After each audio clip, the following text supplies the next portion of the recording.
Hey everyone, I've got some breaking news coming out of Washington, D.C. last night around 9 p.m. EST.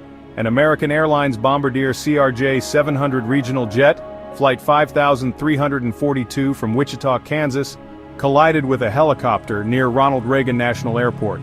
Now this is a developing story, but here's what we know so far. The helicopter involved was not from the local police department.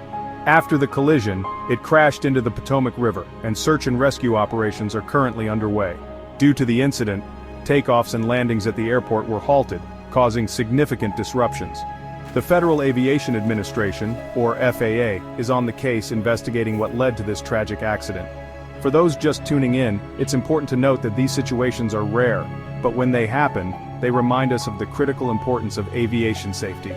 The families affected by this are in our thoughts, and we will continue to follow this story closely. Stay tuned for more updates, and make sure to hit that subscribe